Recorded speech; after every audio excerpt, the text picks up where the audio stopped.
y'all? It's your girl Bella, and I am back early today. I am back. So, it's the last day of the Diddy trial, and we have Armon Wiggins again, who went live after court yesterday again. So, he gave us the tea, so let's get into it. So, it's Friday. Sip that tea, take the notes, I guess. And just let me introduce you to Armand. He's a LA-based commentator. He camped out in New York City, courtroom, Forbes style, taking handwritten notes, filming exclusive content with courtroom players and Cassie's attorney. So, who Armand is and why we're watching? He relocated to New York City for us all. He's an independent, boots on the ground coverage. He contrasts to celeb pundits, no fluff, all facts, emphasis on his exclusive moments. Chat with Cassie's attorney, capturing reactions from Diddy's daughter. So we're going to support him. Make sure you go and follow him. And just to cover me, this is fair use. This is going to be used for educational purposes only. So fair use, fair use, fair use. So let's get into it. I don't want to hold you up on a Friday. I hope you got your tea. As you know, we're about to be entertained. Okay? So we'll come back in, do some live reactions on it, and we'll go from there. TGIF, y'all.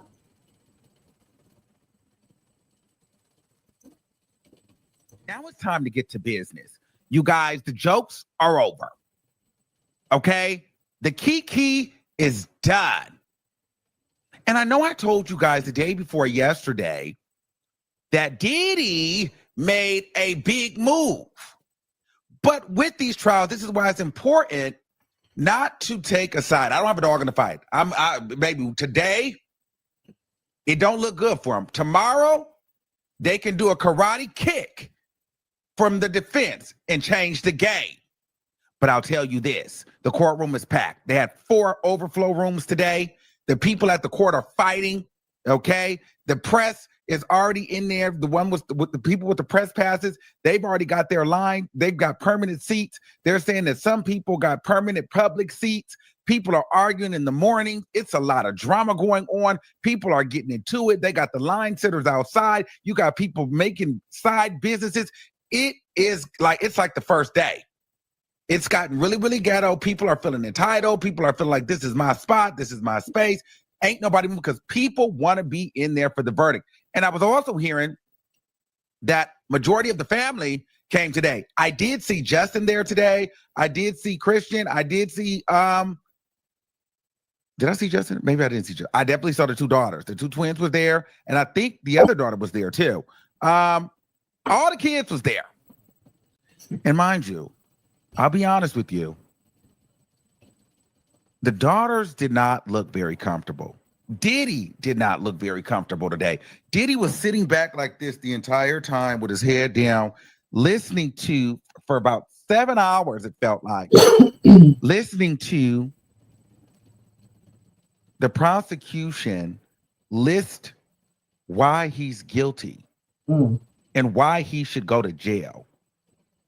And his kids had to sit there, his family, his mother, his friends, all had to sit there with no objections, no sidebars, no breaks, and relive moment by moment, word by word, every charge and everything that he has been alleged, every crime that he's been alleged to commit. That, for me, was heavy. Great news, Spectrum Internet customers. Now you can try Spectrum Mobile risk-free for a full year at no cost to you. What the prosecution did today told me that they heard what the people are saying online. A lot of people are saying, well, where's the RICO? Where's the RICO? I don't see a RICO. Now, obviously, I'm no lawyer, and they talk very fast, so I couldn't write everything down word for word. But the prosecution went charge by charge, count by count, and broke it down. And what they also did, they took each testimony and put it under a count that ultimately creates the RICO.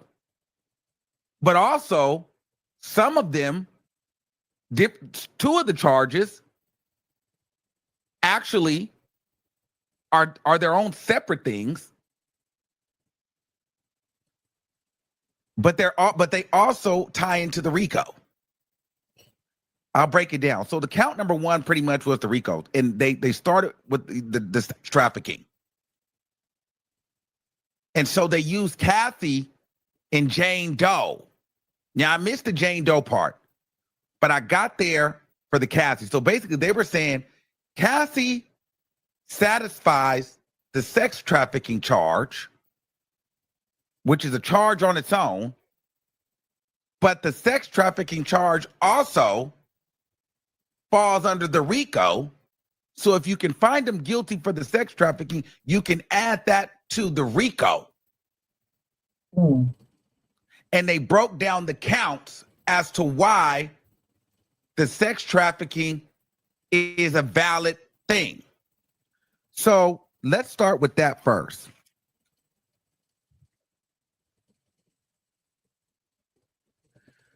So I jumped in kind of in the middle, and they were talking about how Diddy would make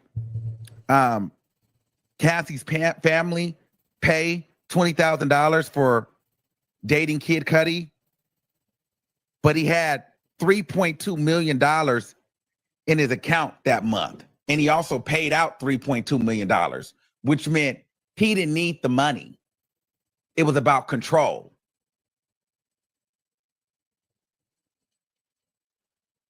Diddy would pay for her housing, and he would show up unannounced. Diddy would kick down doors.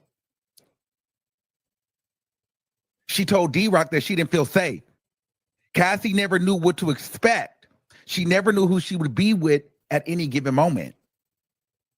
This was all about control. The first year of their relationship, Diddy would abuse Cassie, punch her, kick her, stomp on her. And he would then hide her until she was healed.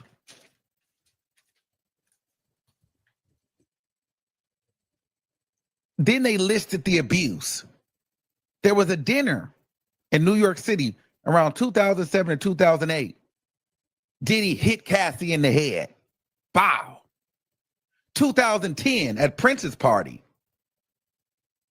he attacked Cassie, kicked her and punched her.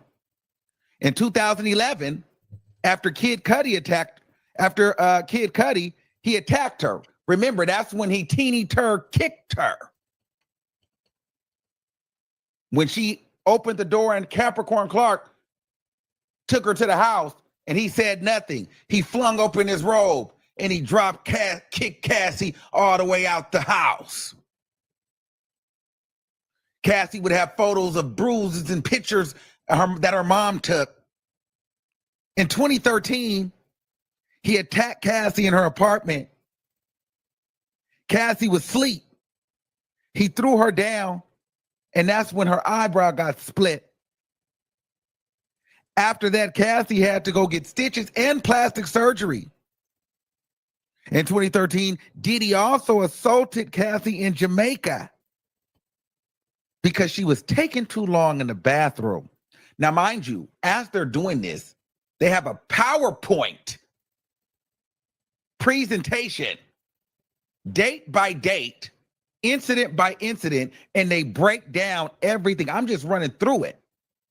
But they would go into each one of these dates and break it down and paint the picture. In 2015, he punched and kicked Cassie in her hotel room. When D-Rock saw her, he started to cry. Then the infamous 2016 Intercontinental video. Now watch this. During the freak off, they played the full video.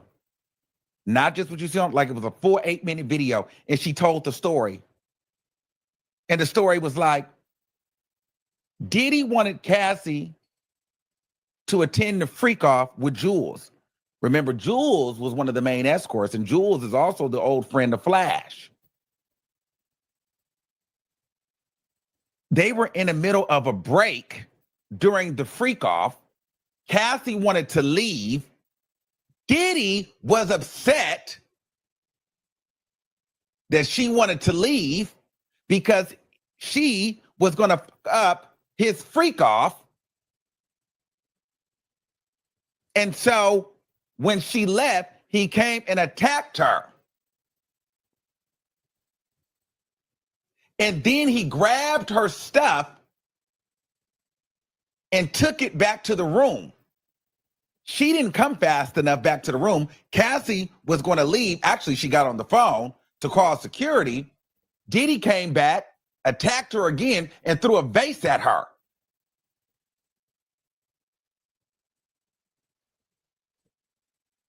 Now watch this. The defense, this is what she's saying. This is what the prosecution is saying. She said the defense will tell you, and they will argue that Diddy took some bad drugs that day. That's why he attacked her.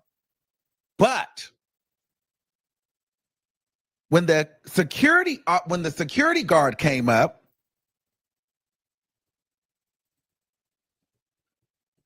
the officer, he came, and Diddy knew how to exactly be himself. So much so, he calmed down. He started talking normal. They even showed that Diddy didn't even go all the way back to the room. So what happened is the security guard came through the elevator doors because he heard it was some commotion. Are you a financial pro? Do not click the button below if you enjoy month-end chaos. Do not click. Diddy's still in the towel. So Diddy starts walking back towards his hotel room, but instead stops in the hallway. Starts then talking to the security, even to the point where he got so much in character, the security guard would laugh. But he knew he didn't want the security guard to go back to the room because there was a naked man in the room. However, the security guard ended up walking to the room, sticking his foot in the door so the door couldn't close. So Cassie was able to get her stuff and leave. But it's two things. They said that is directly to the trafficking because Cassie wanted to leave, but the problem is Diddy didn't want her to leave because he wanted her there to perform sex with an escort. So there's your trafficking there.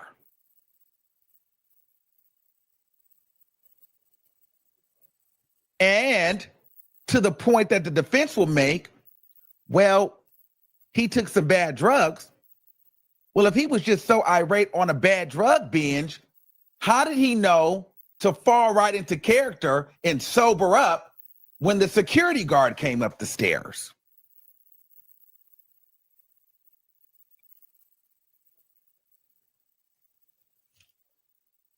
Cassie also saw Diddy attack Mia, Bonna, Deontay Nash, and Carrie Morgan.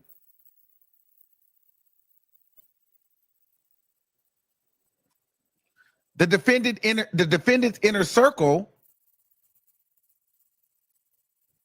would have his back. Roger Bonds would bring her back after she would try to run away. D-Rock would hold her in the hotels or take her to get the plastic surgery, even if they weren't aware, but they kind of were. This is what the prosecution is saying. How are they not aware that they're committing crimes when they know that Cassie's visibly got scars? She's been beat down. KK's a co-conspirator. They're naming the security, KK, and some assistants as co-conspirators to this, because they were the fixers. They would either go pick up Cassie when she tried to run or house her in the hotels, or KK would, do the messages to try to clean everything up. And so that's where they're saying this is where his enterprise was. Now, they're saying that the defense would say, well, they didn't really know that escorts were around and it was a crime happening. But the prosecution's argument is, if regular assistants like Deontay Nash, he said that he saw a man coming in a room, knocking on a door. One of the other assistants, they said at one point they went to go deliver food to Cassie and was a naked man that was well endowed and had a condom on. Another assistant said they saw a naked man.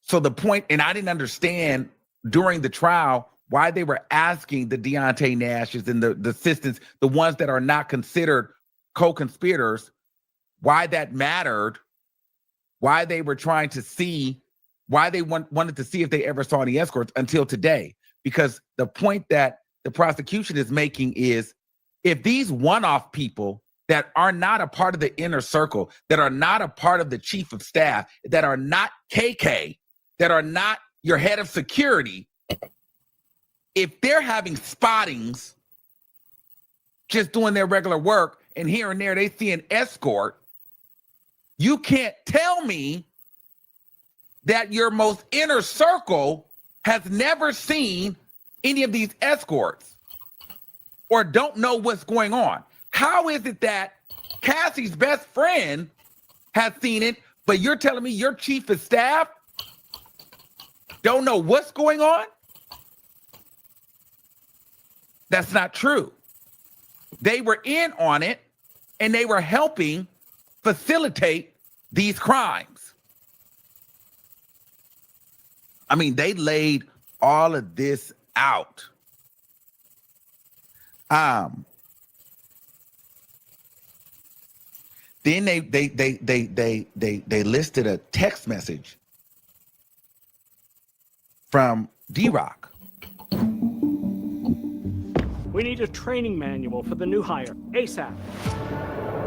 Where Diddy was basically saying, hey, how's Cassie? It's time for the ice. Well, that means her eyes up. Diddy texting D-Rock saying, stay on top of Cassie. D-Rock said, I did. They said, D-Rock said, no, Diddy said, does she look better? He said, yeah, but Justin in Rio saw her eye, and I told him it was a fight at the club. And Diddy said, why is she not hiding herself? And you know what the prosecution said? There's your enterprise. There's your trafficking. They were working together to hide Cassie. And Diddy was the one giving the orders to the staff after committing crimes. And it's a crime because she was beaten because she didn't want to have sex with the escort. So if you're just joining us, thank you. Make sure you smash that like button. So just to give you an actual recap of what went down today, this was the final courtroom session. Charges were dropped: the trafficking, kidnapping, and arson. But the charges that are still standing are the RICO and racketeering. So he's explaining why some charges got dropped: lack of evidence, deal strategy, and how long the jury is expected to deliberate. So hopefully they come back with a decision today, but we don't know. Okay, so let's keep going.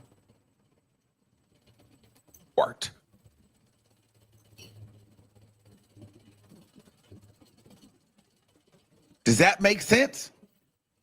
So there's your trafficking.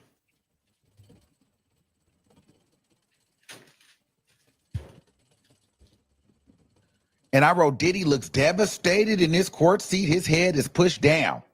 Then they said, let's get into the freak offs. I said, the daughters are hearing all these freak offs in court.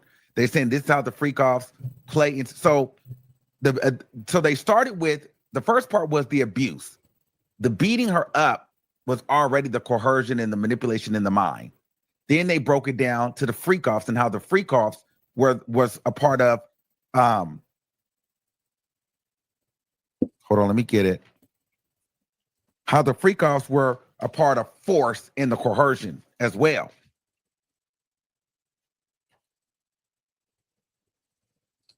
Cassie would have to sit and take piss, UTIs.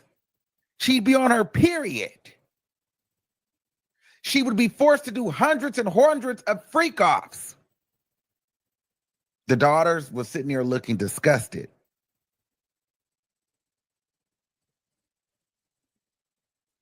He would also threaten Cassie with her sex tapes when she wouldn't want to do the freak offs or if she wanted to leave.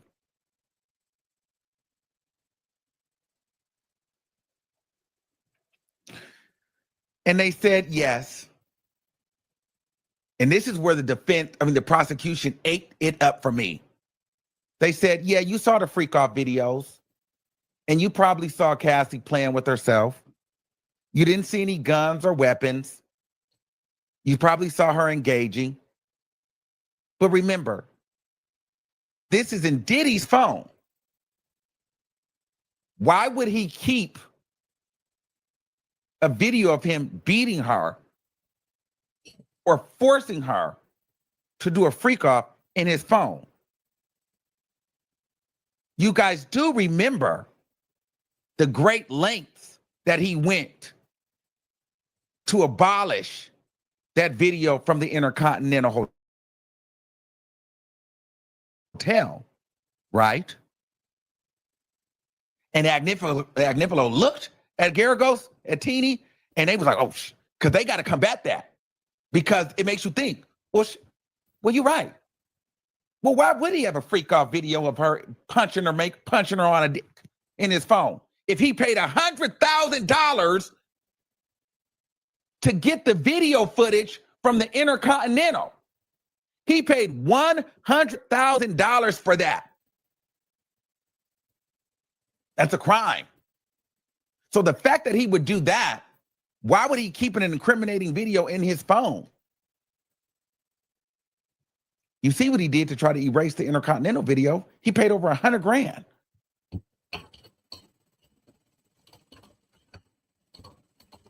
And so I see a lot of people say he's guilty, but is it under RICO? What I'm trying to explain to you is the way I understood it, these charges are separate charges on their own.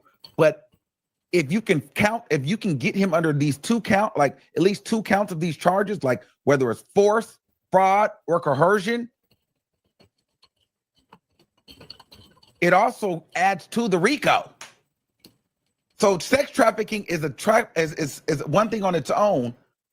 You're not going to believe what happened. Tell me everything. I'll show you on Monday.com. So I started the biggest initiative. But the sex trafficking also goes into the RICO. The transportation for prostitution is a charge on its own. But those two can apply to the RICO.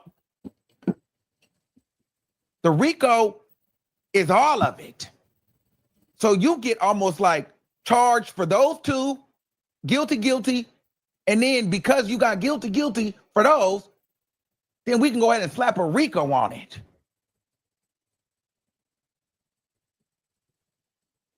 Because all of those fall under the RICO umbrella.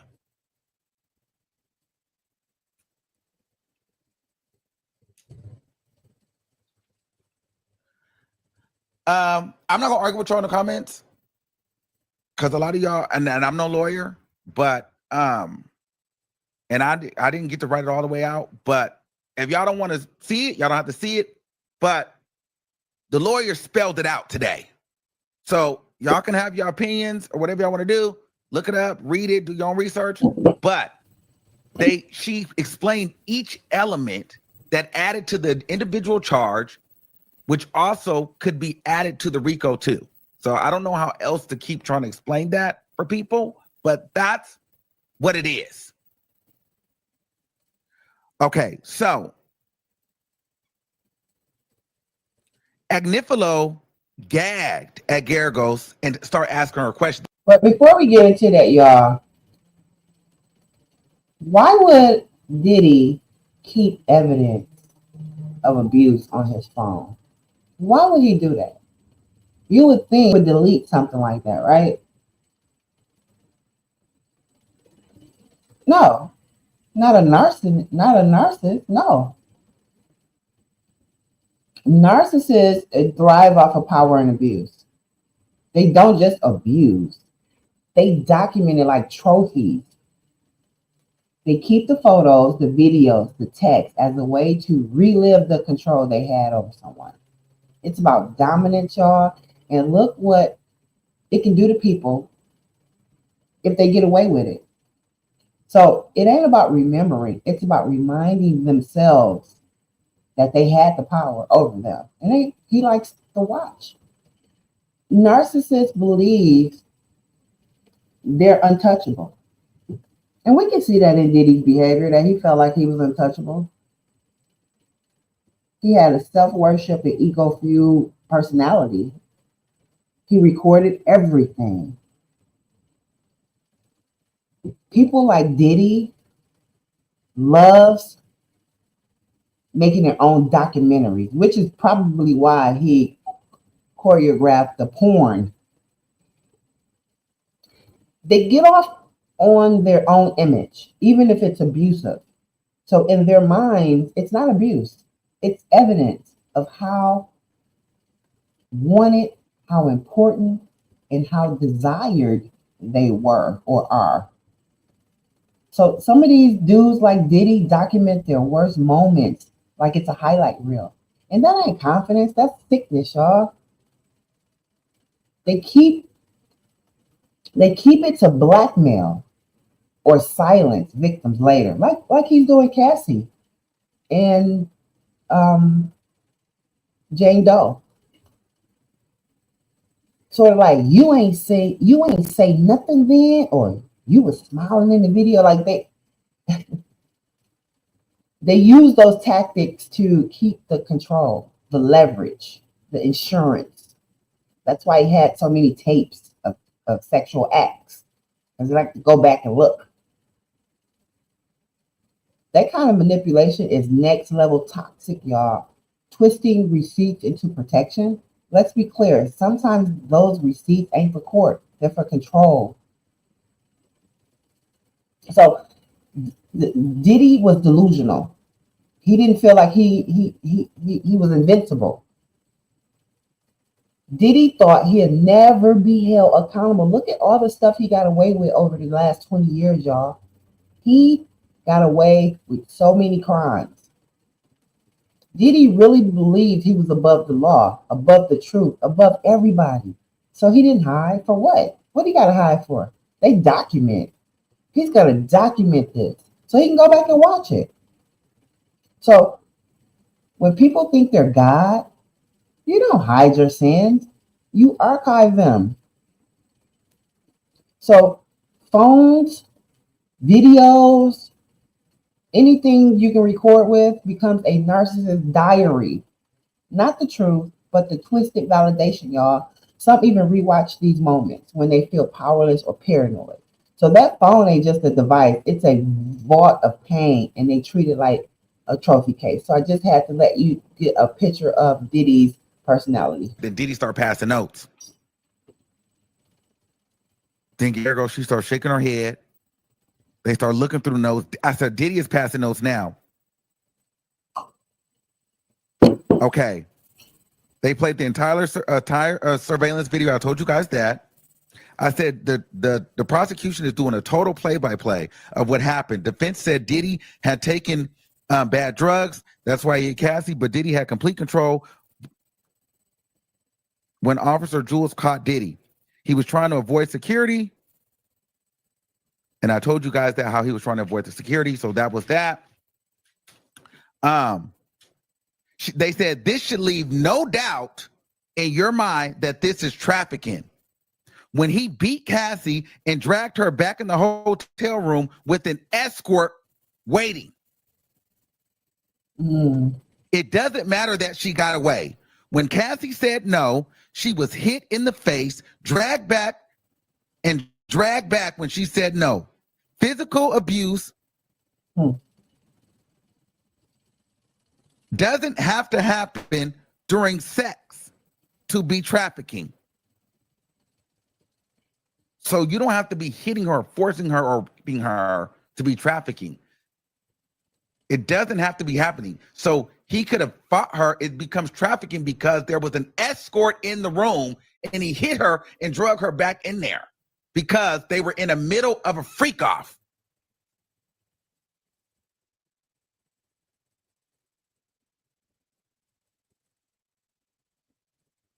So then the escort Daniel, remember he said he heard Diddy slap her, and Diddy said, B, when I tell you to come here, you come here.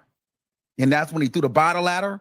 They said then Cassie came out the room and Diddy said, y'all ready to start? So watch this. When he beat her or slapped her and told her, come here, when I tell you to come here, B, you come here. In front of the escort, threw something at her. Then they went in the room for a minute. Then he came back out and said, y'all ready to start? That leads, according to the prosecution, that is coercion and demand. So there's the coercion there. Cassie had sex with a paid escort. That is trafficking.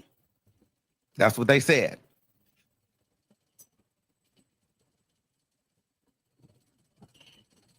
They said Mia talked about when they were at a premiere. Remember when Diddy was telling her, "Bitch, you better shut your ass up, bitch. You better shut the bitch. I'm better." And when he was digging his nails in her arm and digging her nails in his hand. Here's the thing. After that premiere, they went out of town. They got on a plane, and Diddy demanded a freak off. But here's the thing. While they were on the plane, he was making her watch freak off videos that he might release because she had him up. Remember that? He would show her the videos. Coercion. This was his way to make Cassie afraid of him and do the freak offs, which led into the trafficking. The trafficking piece is always because there's an escort attached to it. Are you struggling in your calculus class? Do you have a hard time understanding your instructor? Do you wish there I feel. Then she said this, because the defense would say she could have just left. She stayed. They said, imagine the person closest to you, bigger than you, better than you, older than you. That was my Selena Johnson. Telling that person no. When you try to tell them no, they hit you. They threaten you, they kick you, they punch you, they drag you. They slap this out of you because you took too long or you disagree. How can you expect her to leave at any given moment? She could be slapped or hit. If you're going to throw a bottle at me because I didn't answer you, or you're going to kick my ass in the middle of a hotel because I didn't want to suck no more, or you're going to threaten that you're not going to release my music, if I try to leave, what are you going to do? So in order to prove trafficking, you have to prove it was by coercion, force, or fraud. You got to have at least two. And guess what? The physical is the force. Trafficking by force and trafficking by coercion. This is what they saying. Not to mention the drugs. Cassie wasn't doing drugs until she met Diddy. Not like that. Then they got into the enterprise. The enterprise agreed to commit the crimes.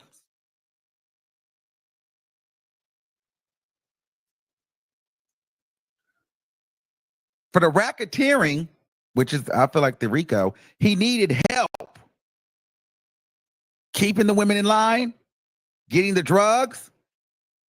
Remember, D-Rock would keep the women, D-Rock, Fahim, KK. KK would keep the women in line. KK would get the strange men access to the rooms for Diddy and his girls at any time. KK saw and knew that freak-offs would happen and that she would be involved. She actually named them Wild King Nights. So she knew that Diddy would be having escorts, sleeping with his girlfriends. Fahim would get the drugs and get the cash. That's his latest head of security.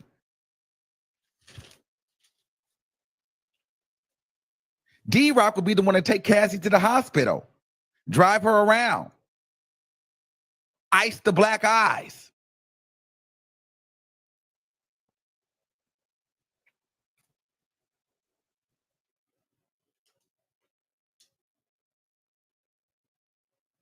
So they even talked about how Jane Doe, how KK, remember Jane Doe sent the message to KK and said she didn't want to do freak offs no more.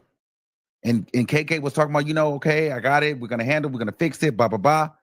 But even after Jane Doe sent KK that text message, KK still took an order from Diddy and was setting up Wild King Nights.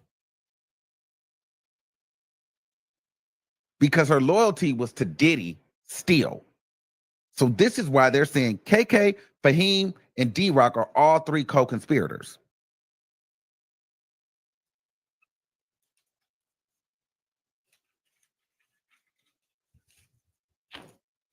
So they went on to counts 3 and 5. Intersection, transportation for prostitution. And what was the other one?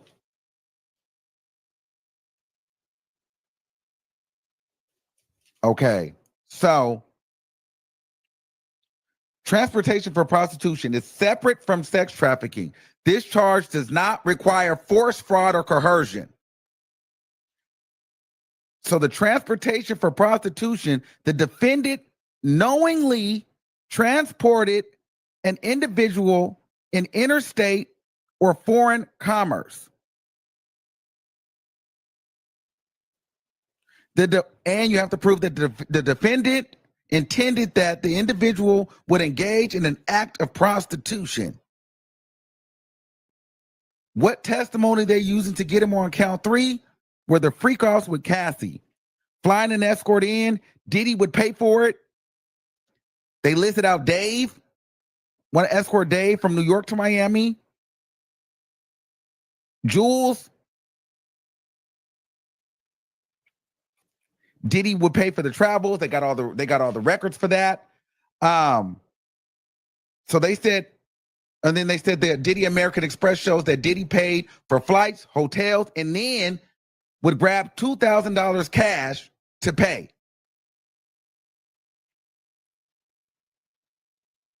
Then they started showing texts from Diddy and the escorts, Paul.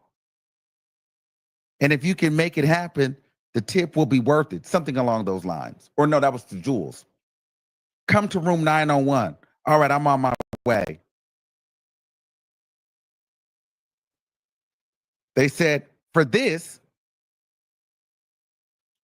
the defendant is guilty because it is clear he was paying to sleep with Cassie paying for escorts to sleep with Cassie while Diddy watched. So they broke down an example because the defense would say, well, these are entertainers, they're not escorts. So they laid out all of his American Express records.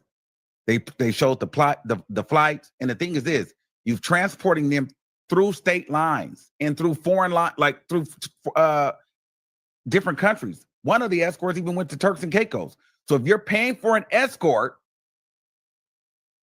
from here to LA or Miami to New York, and you guys are engaging in commercial sex acts, that's transportation of prostitution.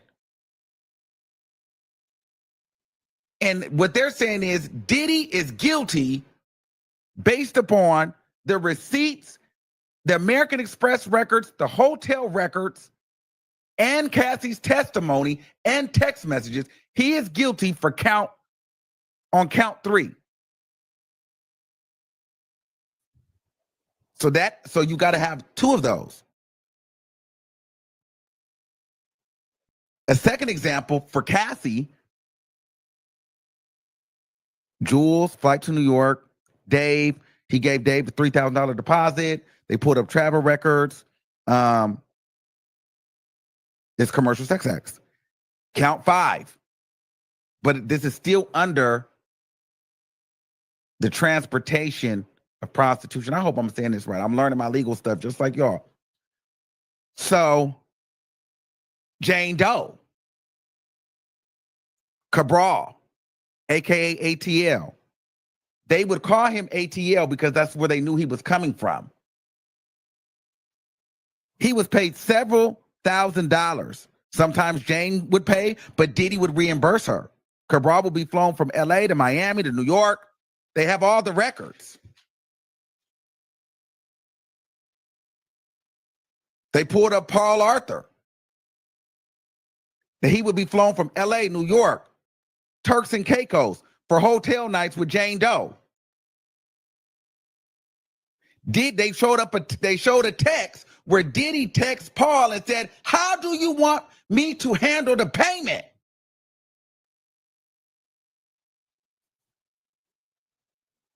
Diddy directs Jane Doe to have hotel nights with paid escorts. They even got the receipts where Diddy hit up Cowboys for Angels lady about a guy named Reggie who would be hired. He came to the hotel, they did a freak off, and incurred over $4,000 in damages because it was bodily fluids, baby oil, and they destroyed the room. But that was because Reggie was in there having sex with Jane Doe. And they said, and for this, he is guilty on count 5. Because we all know that these are paid escorts. Also, transportation for prostitution also goes into count 1, racketeering, which is the RICO. So you got the transportation, you got the prostitution charge, but also, so that's separate. Boom, you got him on that, but that adds to the RICO. Is kind of what I'm getting. The racketeering, boom. Oh my God. Sorry. That adds to the RICO.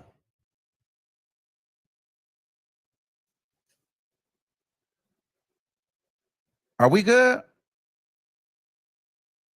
Can y'all hear? Can y'all see me? I know I think I clicked the wrong button. Can y'all see me? All right. Hold on. Let me take a break because I was getting too far into it and I think something happened on the screen. Okay. Let me actually stop that. How long was it like now? Okay. So then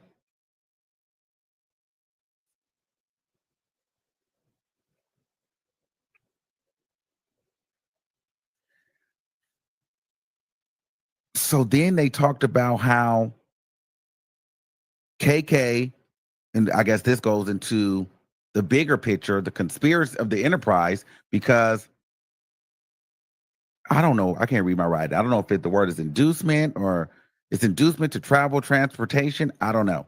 But KK would set up the travel for Wild King nights in Las Vegas. Diddy text KK, I want the sexiest, wildest sex room in Vegas. KK said, okay, is Paul coming too?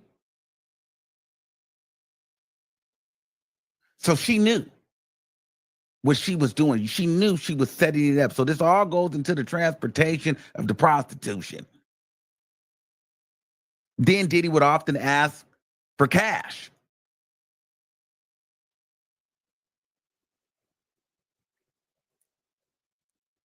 You only have to decide that Diddy committed 2 of the acts for it to hit the RICO.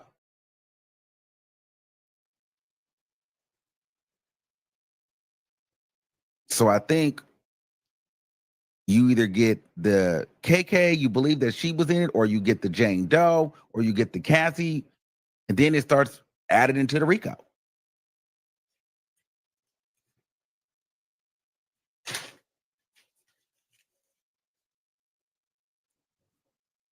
Then they went into the forced labor charge or count or whatever. I guess this is what they're using to fall into the RICO too. The 3 elements.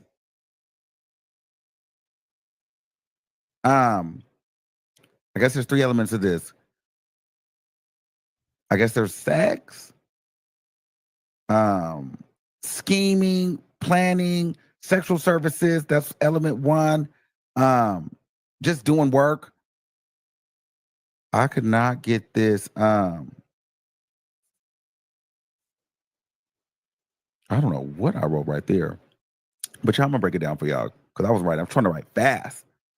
So what they used, they broke down the 3 elements of what the forced labor and how things different and how different ones qualified in it, right? So Cassie, what testimonies they used for the forced labor was Cassie, Jane, Mia, and Capricorn. Cassie worked hours and hours of grueling.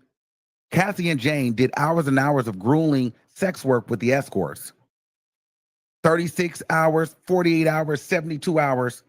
Cassie said sometimes the freak-offs would last. Jane Doe said they would last from 24 hours to 30 hours. The longest one was 3 days and 3.5 days, 3 to 3.5 days.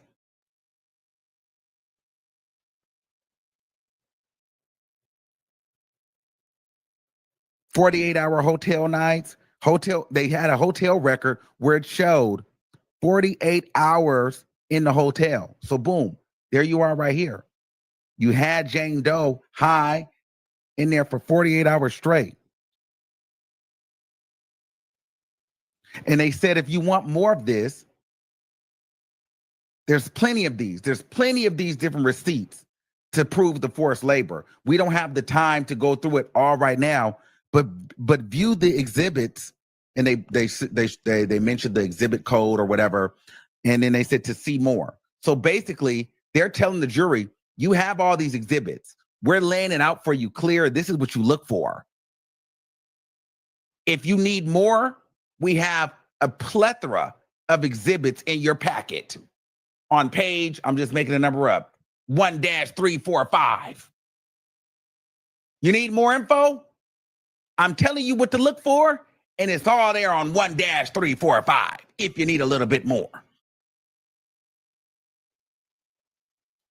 And then forced labor, I don't know if it fell into the element 1, because there's 3 different elements for the category of forced labor. But I didn't get a chance to write down in detail what element under the forced labor, what all 3 elements were, because each person, Cassie and Jane fell under one of the 3 elements under the forced labor umbrella. Mia fell under a different element. You know what I'm saying? And Capricorn went to another element, but it was all under forced labor. But there's 3 different elements within the forced labor charge. In each one of their testimonies, and some of them were in the same elements. So going back to Cassie, the drugs. So they're saying that Cassie and Jane Doe were forced into having sex for hours and hours and hours and hours. They were his workers. And then when they would get tired or want to quit, he would provide them with drugs.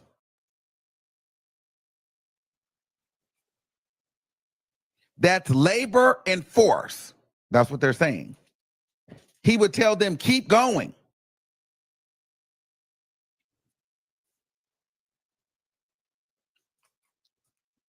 Okay, so here's the second element. Use force or restraint, physical and non-physical.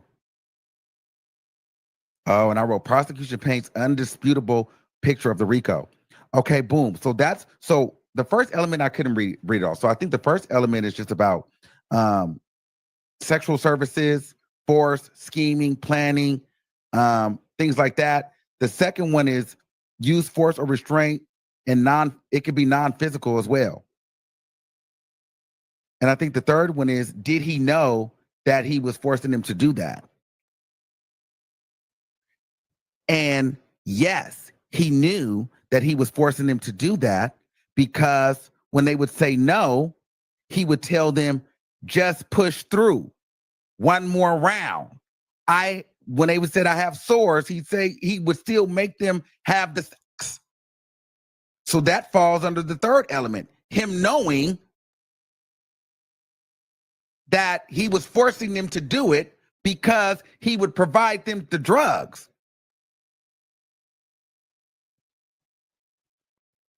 Cassie had to force and have sex time after time after saying she didn't want to do it. So they said the forced labor is met. That count is met, or I don't know if it's a count or a charge, whatever. I'm not, you guys go figure that out. But basically they saying they've proven the forced labor, because if nothing else, it falls under the element of they was having sex for hours and hours. That was proven, Jane Doe and Cassie. And then 2, when they would want to stop, which goes under the third element. So they got the first element, they was having the sex. The third element is he knew that he was forcing them into doing it because he would guilt them and make them feel some type of way. And then actually, number 2, they would be locked up for hours. So that goes into the restraint, physical and non-physical. Sometimes Cassie would get beat. Sometimes she wouldn't. But they would be locked up in the hotel rooms for hours with him. So that's restraint. And then when they would get tired, he would give them drugs and tell them, let's power through it.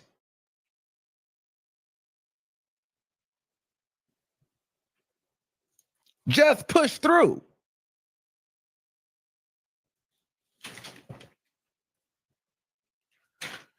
They did the Mia one. Mia worked 8 years. They did the fact that Mia wouldn't sleep for days. She didn't sleep for 5 days. He said, Mia was up for, remember, that's when Mia said that she was up for 5 days. But then remember, Diddy, she alleged that Diddy kissed her. Diddy put his hand up her skirt. Diddy inserted himself inside of her. That goes to the element number 1 and 2 and 3. He would be violent with her when she wouldn't move fast enough. Remember, he threw the computer at her. And remember, he made her bleed. when she was on her period and he wanted her to do something and she said she was bleeding? It got so bad she wanted to kill herself.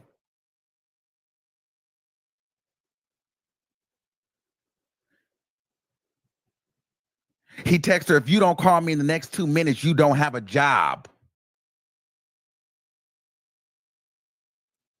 So they're saying that is met. Do you remember the time that she said that she was in the closet and she looked up and I was in her face?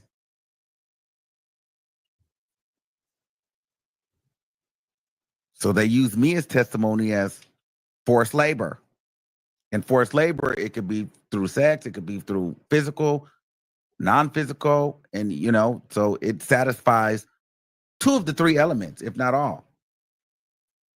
Capricorn, element number 1 was satisfied with her. Remember,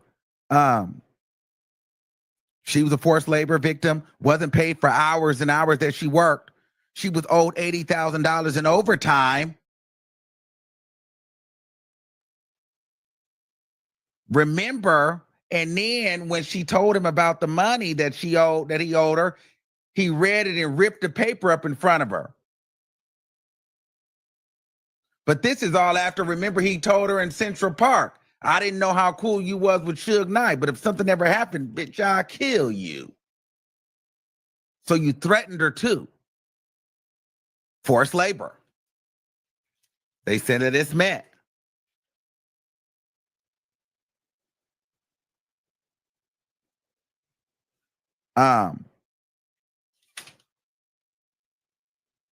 They said that Jane Doe, she's the only one that's kind of like the one that's like,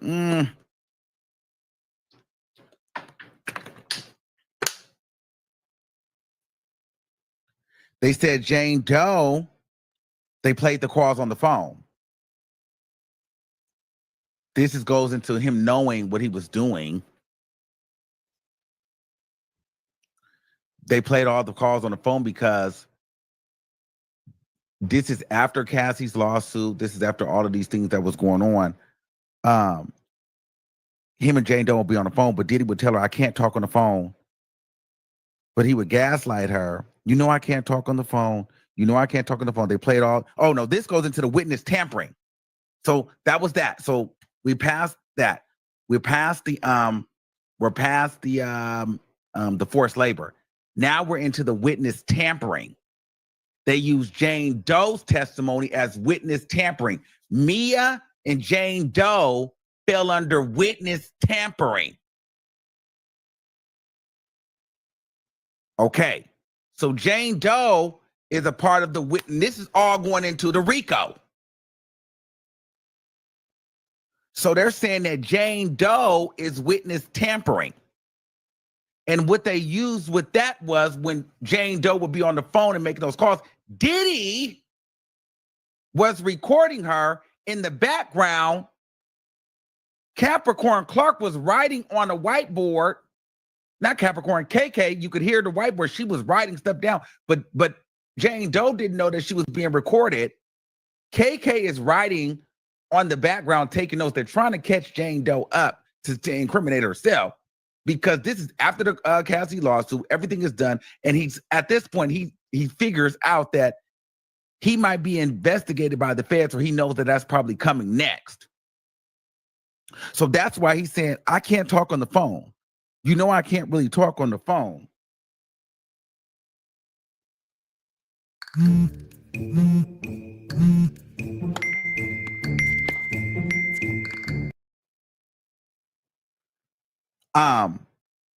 And he texts KK and said, make sure Robin isn't doing anything dumb and make sure she pays that rent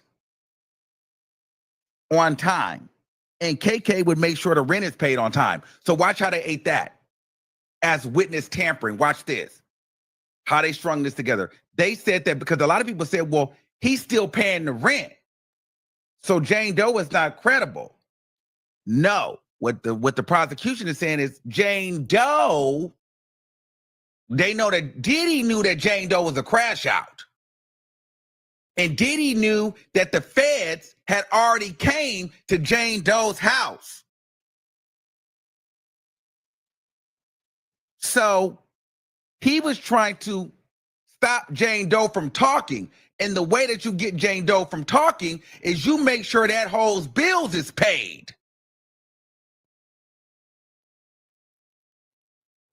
So they called it obstruction and witness tampering because he wasn't paying her bills because he loved her or gave a damn. He was paying her bills because he didn't need that hoe talking. And he knew what kind of hoe he was dealing with.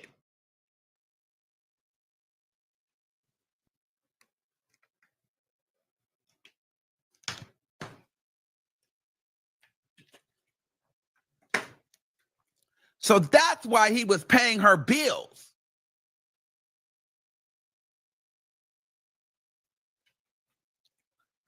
Somebody said how when he was already paying for everything. Well, he was continuing because they were arguing. Remember, they was arguing. She was wanting to be on the phone. So he said, make sure that she don't have a late payment. Make sure she don't have no issues. Remember, he also was telling her, how much money do you need? What do you need? Give me your answer. But then she jumped out the window and said she needed 100,000 for this, 400,000 that. And then he told her, BF you. He got upset and told her, you. But then he got back to it. He told her, you stupid, crazy.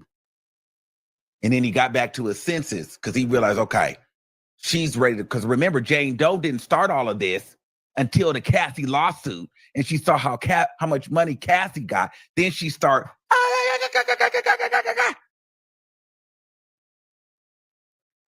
she started hating freak offs and this and this and that. Remember, you got to remember the timeline. She went detail by detail through Cassie's lawsuit. Then she spazzed out. But by that time, the feds was already on Diddy's ass. So she kept trying to talk, but Diddy knew that I can't talk on the phone with you. The feds is watching me, and the feds already been knocking at your door. I know you're mad at me. You're crashing out. You feel away. I don't know who I can trust. So KK, make sure they keep paying this whole rent.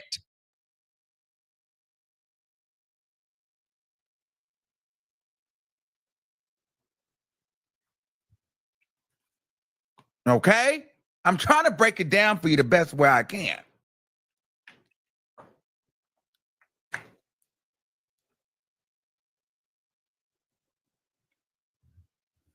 Now,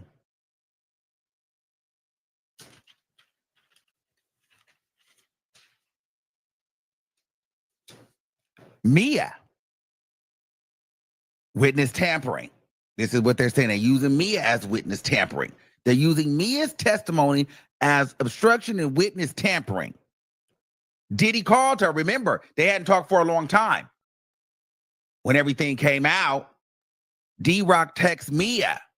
He hadn't talked to her in over 2 years. He texted for the first time in 2 years. D-Rock called Mia. And he was on the phone with her laughing and talking. And he was like, you know, Puff and Cass would always fight like regular relationships. And that's when Mia was like, well, wait, hold on. But they knew that Mia had already been talking to the feds. Or at least they thought that would be coming. Remember, that's when Diddy called Mia 5 times in a row, asked her to help him. He wants her to just jog his memory because she was one of the only people around. And then remember when D-Rock said, Puff wants to send you something. And she automatically thought it was money and she didn't answer. D-Rock and Diddy tried to neutralize Mia as a potential witness. Because Cassie's lawsuit was already settled and done. But Mia was already working with the feds and they were trying to avoid the very thing that is happening right now. Diddy didn't just want his memory jogged. He was attempting to obstruct and tamper with the witness. This is what they're saying. Hey, I'm Excel, and I'm Excel with data rails. You know, finance teams love me. I'm pretty much their best friend. Yeah, absolutely. But, you know, let's be honest. Things get messy. Broken formulas, version control night.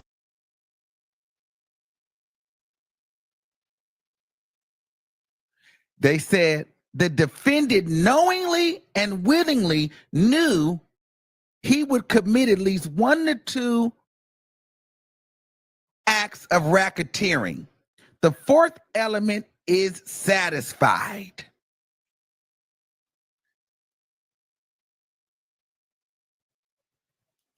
Now, this is what I didn't totally understand, but I didn't all the way understand this. They were talking about a venue. I think they were even trying to make it even more simpler. They were saying it was something of, and y'all can help me out in the comments with this one because I'm not really sure about this, but they were talking about a venue. And what I'm thinking venue is jurisdiction, like for the count 1. Like, let's just say if it all happens in New York City, we can use that towards the count 1, the enterprise, the RICO, because it's not all over the place. So watch.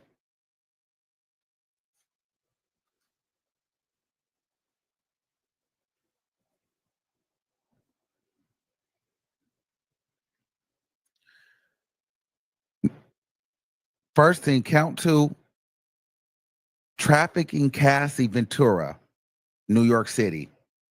So the venue, so we're going to start with the venue for count 1. The venue where the RICO started, the enterprise is, it's New York City. So we're going to make sure everything falls under that. That's what they're saying. If you want to make even simple, let's start here. The venue, New York City. That's the place for count 1. Count 2, traffic Cassie Ventura, New York City. Transportation for prostitution, Cassie, Jules to New York City. Count 4, hotel nights in Manhattan, 2024. Escort traveled to freak off. 5, Cabral flies into New York City for freak off. So that means you got an escort that flies in to New York City for a freak off.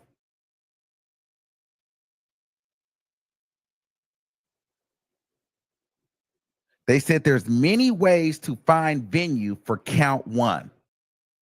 And that's the racketeering in the RICO. So they said that's just one example. We can just use these 4 things. Just let's take New York. Hotel nights, trafficking Cassie, transportating a prostitute in New York. We can just use that.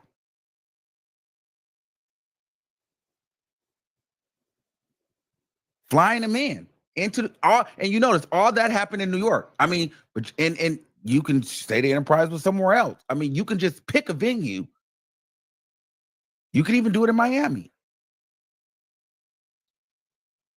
So that's what that gave. They're like, so they painted the picture. She said, and her final thoughts were, she said, listen, Mr. Combs, the defendant has been getting away with this for too long.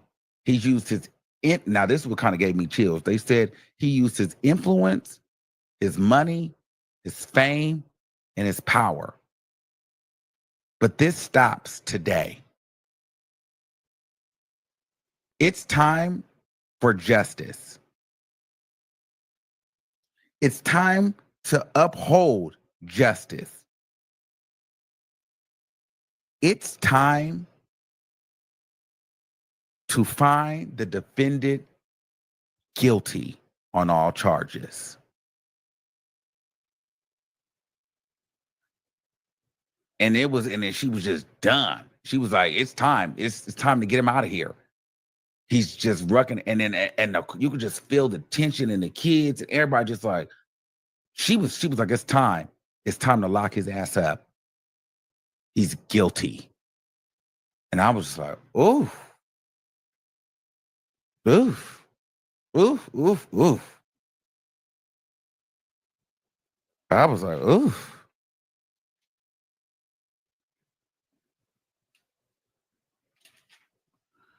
There was a lot.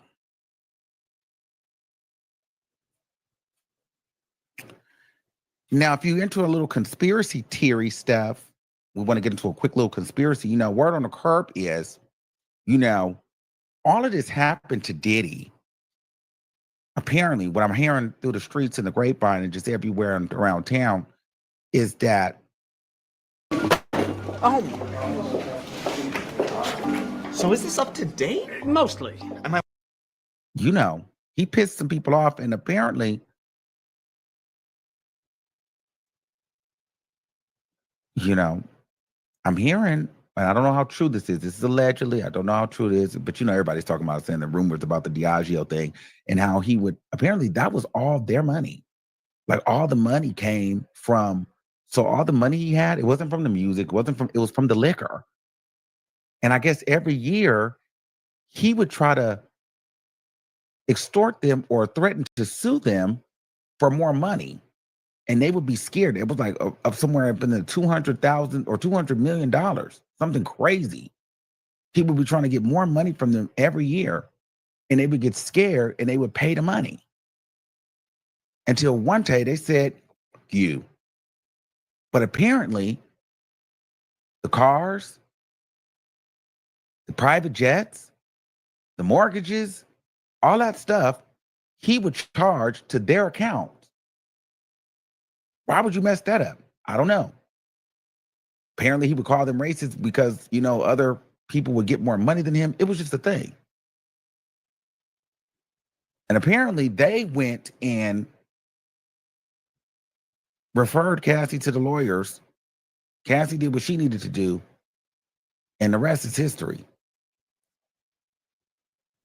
I don't know how true that is, but he might have had them up. And that's why this happened.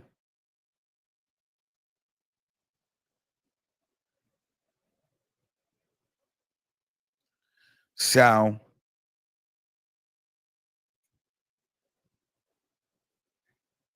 and apparently they saying that, you know, even the mom was working with them. They even said that Justin had a deal at one point with Diageo, but then got immediately got a he was getting a lot of money with them, but then he got a DUI and lost the money, lost the deal. So they was all eating off of Diageo. So I don't know, but they saying it's going to be a big power move for the next person that gets Ciroc. In the world, everybody's going to gag. I don't know. I don't know how that's going to go, but they saying it's going to be some tease. But, you know, all that could be rumors and stuff. So I don't know the full facts on that. People just be talking. So, but chow, yes. Now, here's what I'm thinking. So I will be there early tomorrow. I'll be at the court. I'm not about to be fighting with people to get in the courtroom because it's gotten so crazy. And tomorrow's like literally the last day. So, but we're not doing any radio tomorrow. But shout out to Angela Yee. Shout out to Ashley Banfield. Shout out to everybody. You know, make sure you guys go support those platforms too. When I'm on there, make sure you guys, you know, type in the comments. You guys listen on the air. It's been a good time. But I will say, I just lost my train of thought. But, oh, that's what I was going to say. In regards to the defense, I'm interested to see how they're going to backflip out of this because it felt very clear to me. They broke it down because they broke down everybody's testimony and where it fit in the charges and ultimately how it added to the RICO. And they did show a lot of receipts and for sure, for certain, the transportation for prostitution is clear. But the trafficking is clear too with the video alone. The forced labor, you could maybe debate that one if you want to. Cassie was trafficked. Jane Doe, maybe you don't want to believe Jane Doe was trafficked. But Cassie for sure. The transportation for prostitute, that's clear. So, but then but I feel like if you believe that Cassie was trafficked, then you believe the forced labor.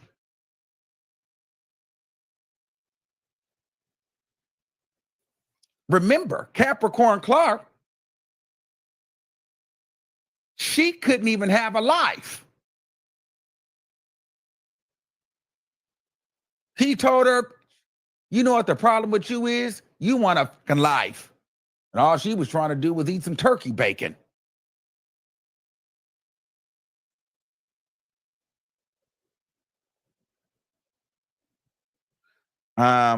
So do you feel like he was trying to witness tamper?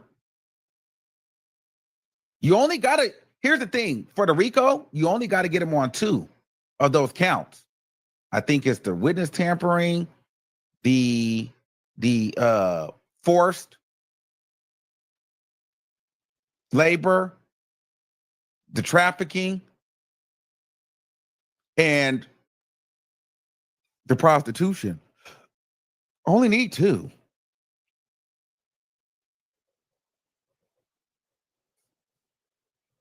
Oh yeah, like you only, I don't know how many it is, but you only need 2. They definitely got 2.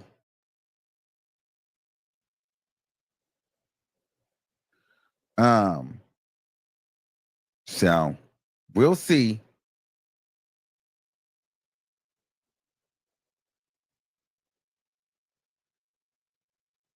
I'm gonna let y'all. So we'll see tomorrow. I'm interested to see how the defense kind of gets out of this. There go my boy right here. Ratchet said he'll be here Sunday. Okay, period. I'll see you Sunday. Yes, sir.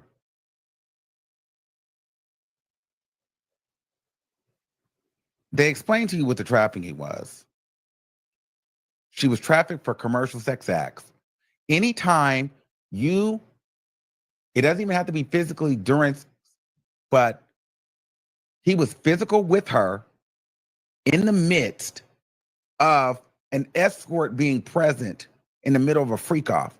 Jane Doe, she thought that she was going on an intimate trip and a birthday party and a dinner, and yet she ended up in a freak off with a paid escort. That's trafficking.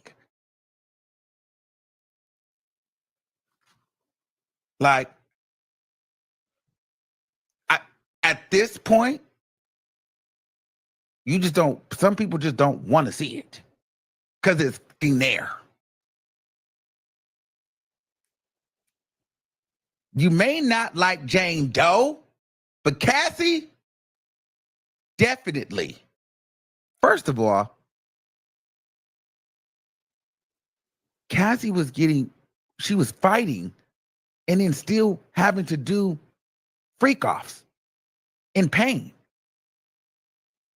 Jane Doe, even after she fought him, he hit her, blacked her eye, whatever, and said, you're not going to up the night, and still called the escort over. Why do y'all keep missing that?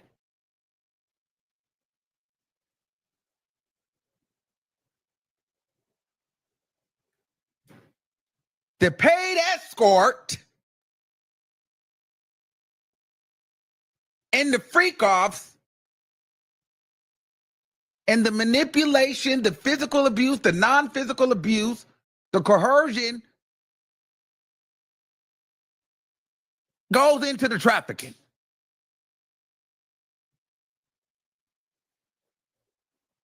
Like, child. Anyway, so I will let y'all know. We're going to see what's going on tomorrow. I love y'all all so much.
Oh, I'm sorry, I was muted. Let me start over.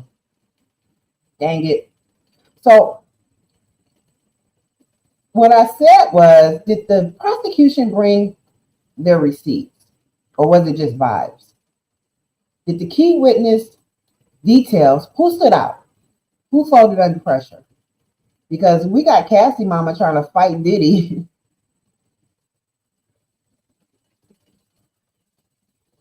Or wanting to fight Diddy.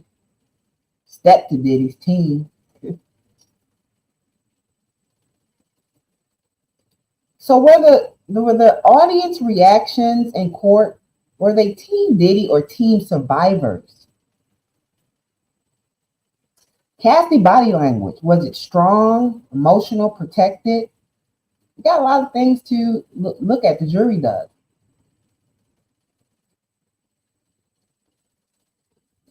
The alleged video, the voice evidence, presented or not presented? How did the major outlets like TMZ, the Shade Room, how did they cover it? Because in my opinion, they were covering it like they want Diddy off. And to be honest with you, Diddy is like the downfall of it all. If he go down, I believe everybody's gonna go down. And I'm really surprised Diddy didn't take everybody down. That just seems like his character, you know what I mean? So who's trying to save Diddy's image? Well, we know TMZ is. Who's protecting the survivors? I think the Shade Room too, because they're connected to TDJ. But that's a whole nother video. All these celebrities have went mute. All the black male celebrities are covered though when they're facing serious charges around power and abuse. It's kind of like the media spins it, right?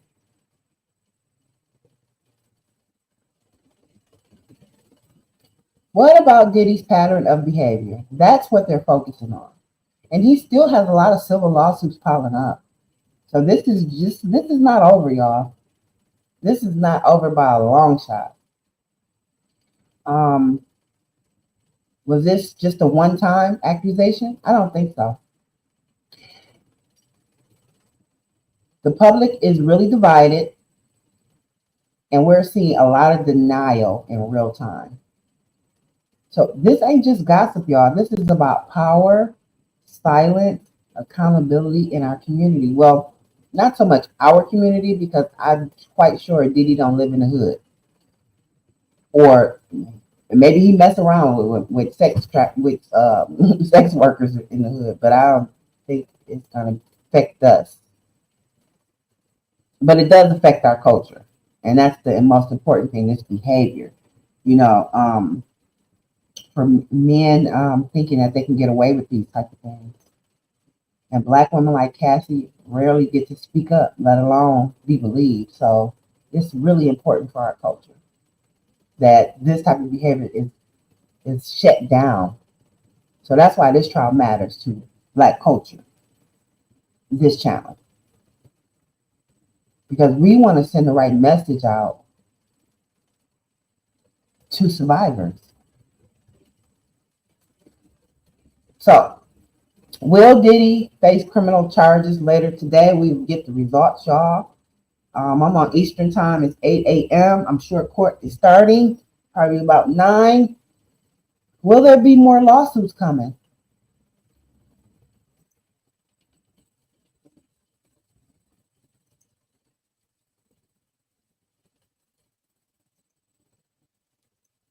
I think so.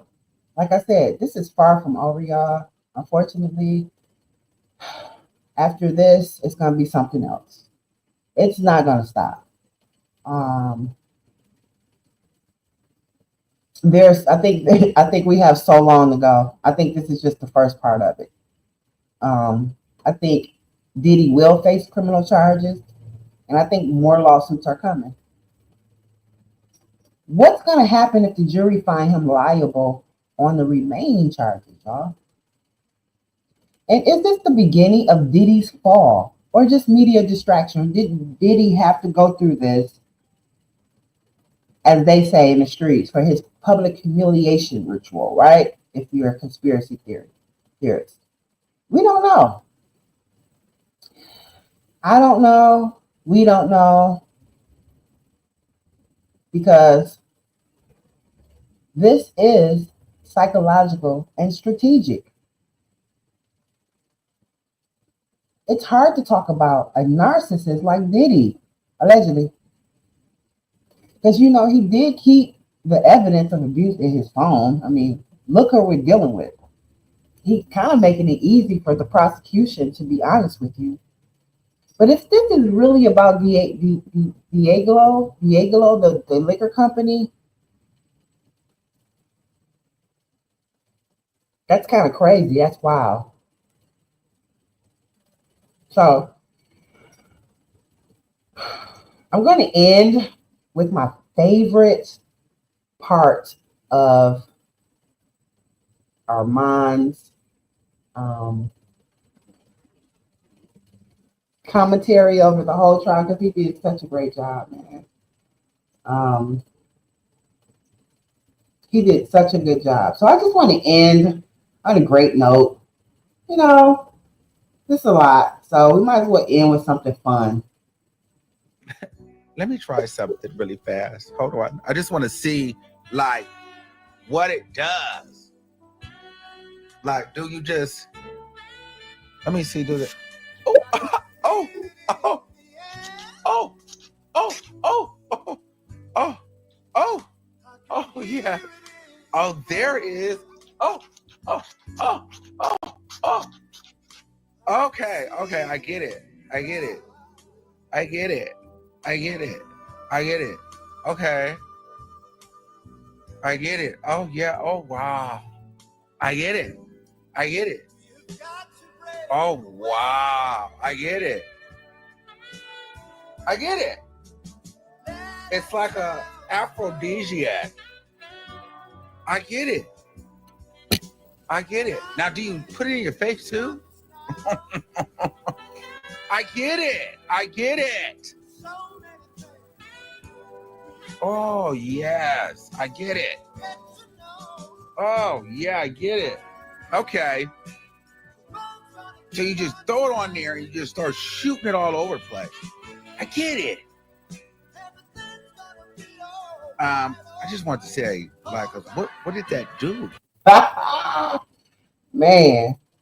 So y'all listen, today wasn't just about Diddy or even the trial. It was about what happens when power, ego, and unchecked abuse go hand in hand.